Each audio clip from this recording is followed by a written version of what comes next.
Buen día, nosotros somos las alumnas Arely Marlene de la Fuente Esteves y Viridiana Montiel Hernández. Pertenecemos a la Benemérita Universidad Autónoma de Puebla en la Facultad de Administración. Estamos en modalidad en línea y a continuación vamos a presentar nuestra línea del tiempo de la evolución de la administración. Bueno, como definición, según José Antonio Fernández Arena, la administración es una ciencia social que persigue la satisfacción de objetivos institucionales por medio de una estructura a través del esfuerzo humano cotidiano. Nosotros comenzamos a partir de los nómadas. Esto se cree que hace más de 100.000 años el hombre ya planificaba su cacería junto con sus semejantes. Para ello debería designar tareas y diseñar estrategias de ataque utilizando los elementos disponibles. Entonces podemos mencionar que la administración va desde tiempos inmemorables y que no nada más se emplea en el uso de una administración de empresas, sino en la vida cotidiana. En este caso podemos destacar que se utilizaba para la cacería, pero más adelante veremos otros momentos en los que se empleaba la administración. Con la presencia de asentamientos de mayor extensión se crearon nuevas formas de administración en cuanto a áreas de cacería, lugares de asentamiento, objetos, etc. La población fue creciendo y de ahí se designaron a tomar tareas específicas, como lo fueron la siembra, la cría de animales, para poder sobrevivir. Proseguimos con Mesopotamia, que fue 400 años antes de Cristo. Durante esta civilización, el principal aportación fue la escritura. Gracias a esto se pudieron establecer códigos de derecho civil, mercantil y comercial. También gracias a esto se pudieron realizar las primeras funciones administrativas en cuanto a la evolución mercantil y el transporte de mercancías por el mar. Luego seguimos con Egipto. Eso fue en el siglo XXVI a.C. Aquí se creó la construcción de las primeras pirámides. Con la ayuda de la escritura hubo la posibilidad de poder resguardar, organizar y revisar toda la información. Los egipcios desarrollaron una forma de gobierno para la agricultura y comenzaron a usar proyecciones de planeación para controlar el comercio. Después hablamos en el siglo XIV a.C. En la antigua China, el emperador Yao ya utilizaba tenía una junta de consejo para cada caso. Y en este caso ya cada área ya tomaba una decisión importante. Durante la dinastía de Zhou, creó una constitución de 8 reglamentos para gobernar, dentro de los cuales encontramos las provisiones, educación, comodidades, las justicias, sacrificios, hospitalidad, trabajo y deberes militares. Aquí ya existían maravillosas apreciaciones realizadas con la administración gracias a esta constitución de 8 reglamentos. 2000 años antes de Cristo, en Babilonia. Aquí los aspectos administrativos se ven reflejados en el código Hammurabi. Esto nos habla acerca de una de las primeras leyes escritas de la historia, donde decía que cada violación a la ley tenía un castigo. Aquí ya se daban los salarios mínimos. Como tal, no podía ser efectivo, pero era una remuneración con alguna otra cosa en base a su trabajo. Y lo que es el control, toda transición debía de estar documentada. Para 1750 a.C. en Israel, la administración se involucraba en el ámbito religioso. Aquí los imperios ya presentaban diferentes empresas y gobiernos. Esto debido al pensamiento liberal carecían de bases científicas. Su principal característica era la explotación humana, los horarios excesivos, el área de trabajo insalubre. En este caso, la administración era de tipo coercitivo y estaba influenciada por el tipo liberal que otorgaba la libertad de acción.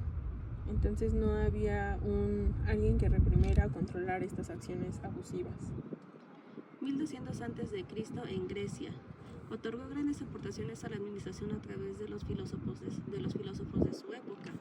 Aquí se destaca el origen estimológico en su administración, donde decía que todas las personas eran iguales ante la ley.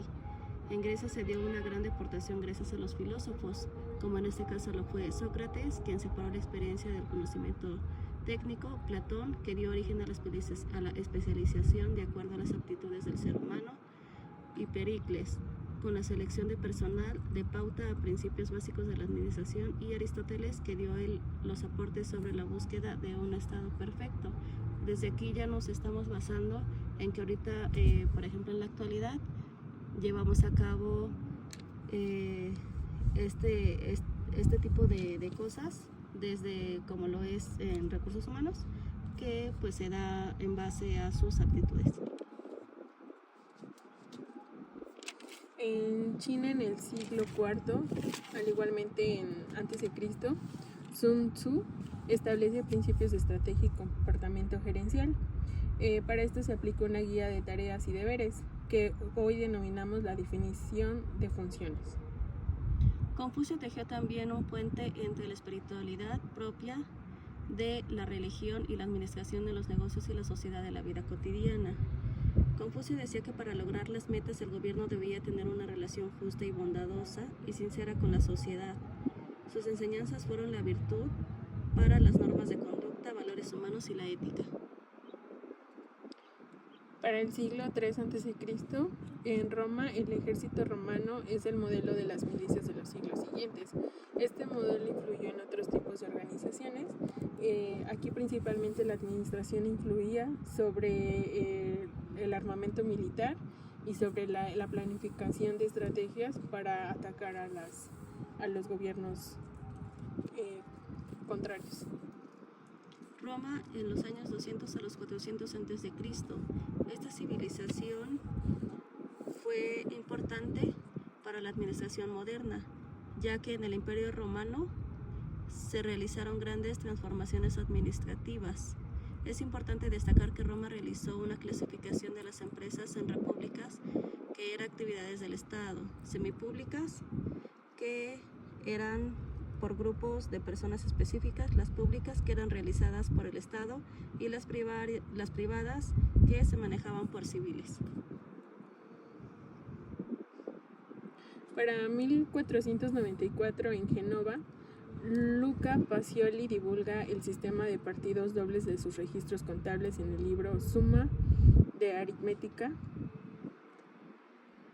Estas obras son completamente de aritmética, geometría, proporciones y proporcionalidades, que más adelante nos van a ayudar para establecer estadísticas y métodos de administración en el ámbito económico. En el siglo XVI en Venecia, el arsenal de Venecia utilizaba la contabilidad de costos, la numeración de piezas, inventarios, las piezas estandarizadas e intercambiables a los técnicos de la administración en cuestión de suministros. También empleaba una línea de montaje para equipar los navíos. En 1574, durante una visita de Enrique III de Francia, un navío fue montado, equipado y puesto en el mar en una hora. Aquí en este caso ya se ocupaba la contabilidad, se inventariaban las cosas y todo eso lo ocupaban para poder realizar la comercialización. Durante el siglo XVI en Florencia, Maquiavelo publica el libro El Príncipe. Este es un tratado sobre el arte de gobernar en el que se enuncian las cualidades del dirigente. Principalmente proveía que gobernar a través de un miedo. Este miedo era fomentado a toda persona que estuviera por debajo de él, y si esta persona se negaba a obedecer órdenes, se le debería de eliminar. Seguimos a mediados del siglo XVIII en Inglaterra. Ahí se dio inicio a la Revolución Industrial, donde decía que la economía del mercado es la herramienta para alcanzar el bienestar social. Son estos inicios en la Edad Media que sobresalían los hechos importantes que aportan a la administración, el feudalismo, la Iglesia Católica y la milicia. Aquí cada trabajador tenía una tarea en específica dependiendo sus habilidades. Durante el feudalismo, la administración del señor feudal estaba basada en ejercer un control sobre la producción del siervo. A finales de esta época, muchos serbios se volvieron trabajadores independientes, formando talleres artesanales, dando la pauta a nuevas estructuras de autoridad de la administración, ya que se convirtieron en artesanos, patrones, quienes trabajaban en conjunto con sus aprendices, a quienes dejaban su confianza para delegar su autoridad. En este caso, el feudal solamente se encargaba de administrar la tierra, y los siervos o las personas que estaban durante a su mandato pagaban impuestos, y estos eran a través de animales o tributos que les llevaban frutas o todo lo que cosecharan de sus tierras que se les habían otorgado. En 1776 en Inglaterra, la riqueza de las raciones de Adam Smith describe y elogia el principio de la división del trabajo y la especialización de los trabajadores. Aquí ya nos podemos dar cuenta que ya nos basamos en un proceso de selección en el cual a la persona ya se le seleccionaba para diferente tipo de trabajo, dependiendo las aptitudes que tenía cada uno de ellos. Para 1800, en Inglaterra, la fundación de Soho fue creada por James Watt para fabricar la locomotora de vapor.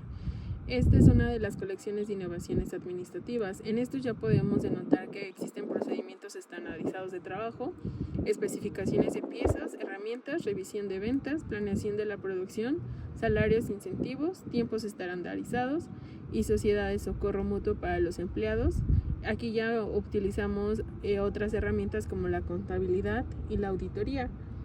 ¿Por qué mencionamos la locomotora? Como ya lo mencioné anteriormente, pues aquí ya existe un trabajo en conjunto que es regido por medio de la administración. En 1810 en Escocia, Robert Owen inicia una experiencia de administración humanista en su fábrica textil de New Lanark.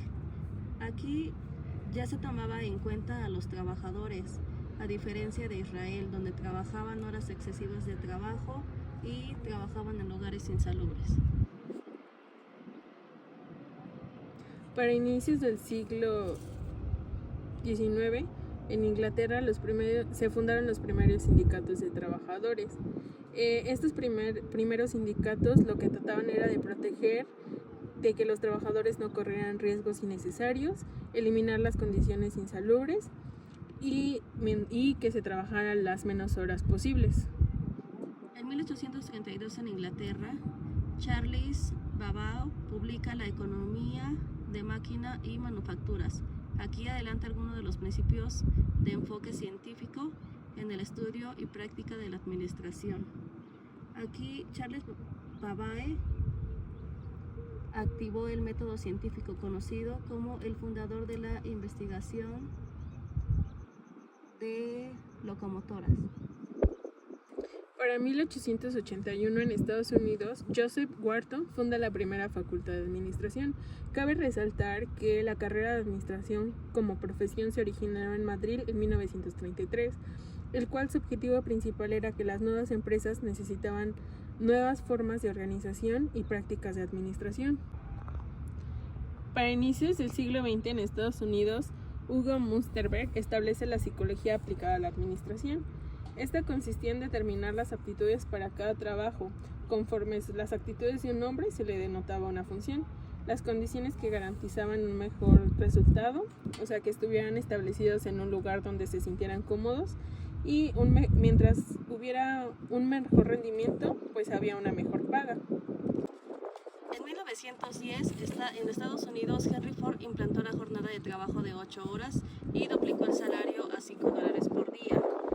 Henry Ford fue quien creó el Fordismo, quien daba inicio a la transformación y la reducción de costos a través de la expansión del mercado. Para 1912, en Alemania, Werther Mier propone la teoría de Gestalt. Esta teoría forma base del enfoque sistemático. Esta establece que el individuo, conforme a su función, es el papel que desarrollaba en el campo, y su conducta era el reflejo de las acciones dentro de este. En 1916 en Francia, Fayol publica La Administración Industrial y General. Él se basa en 3 aspectos fundamentales. La primera era la división de trabajo, la segunda la aplicación de procesos administrativos y la tercera era la formulación de criterios. Para 1938 en Inglaterra, Emery y Tris desarrollan la idea de los sistemas sociotécnicos. Estos principalmente presentan factores técnicos, ambientales y sociales y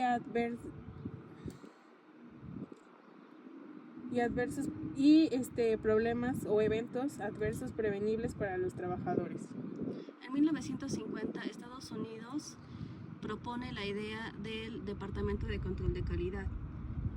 Aquí en este caso, el control de calidad nos permite garantizar que el producto esté elaborado con los estándares específicos antes de llegar al consumidor. Aquí en 1950 nada más se dio la propuesta. En la década de 1950 a 1960 en Estados Unidos durante la Guerra Fría se desarrollaron los grandes programas de defensa nacional y la administración de proyectos se consolidan como una disciplina. Durante esta temporada cabe destacar que se crearon las organizaciones como la ONU, la OTAN, la OEA, estas con el fin de implementar nuevas órdenes mundiales que establecen leyes de administración en diferentes rubros, como el comercio marítimo, el comercio terrestre y áreas sociales. En 1961, en Estados Unidos, ya se presenta la idea del control de calidad. Aquí en este caso fue parecido a 1950, solo que ahí se dio la propuesta. En 1961 ya fue cuando se estableció. Esto generaba mayor satisfacción en lo que son los comensales y esto elevó grandes ganancias. Para 1967, igualmente en Estados Unidos, Lauren Lord desarrollan los conceptos de diferenciación e integración, que estos van a ser la base de la teoría de contingencia de la administración. Esta principalmente nos marca que no existe una manera óptima de organizar una empresa, de liderar un equipo y de toma de decisiones. Su principal objetivo, su principal naturaleza es que las personas se deben adaptar a las condiciones específicas y a las condiciones cambiantes. En 1960 a 1970 se creó la escala global, que fue la aplicación de computadoras para facilitar los problemas administrativos, personales, de contabilidad y de suministros. Aquí lo que hace es que se combinan lo que es la historia, la cultura y los aportes a la administración para prevenir problemas futuros. Ya para 1980 el sistema de administración se extiende hacia Japón. En este sistema, después de su crisis, emplearon un sistema de coordinación horizontal en el que los empleados del nivel operativo participan activamente en todas las propuestas. Aquí en el tercer milenio ya es el diseño de planes de incentivos, el reparto de utilidades y puso su atención en la especialización laboral con estudios de tiempo y movimiento.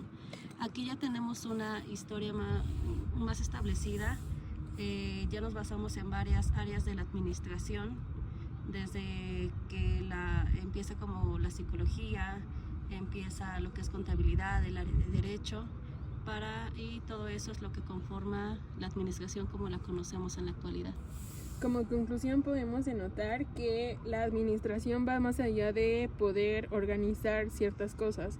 La administración, como todas las ciencias, van de la mano junto con otras como son la contabilidad, derecho, psicología, y vemos que están empleadas desde la prehistoria. También cabe resaltar que para tener una excelente administración no nada más se trata de que los gobernantes o los líderes sean los que tengan un mejor rendimiento, sino también los empleados y todo lo que conlleva todo el conjunto de personas que estén dentro de ese momento o esa sociedad.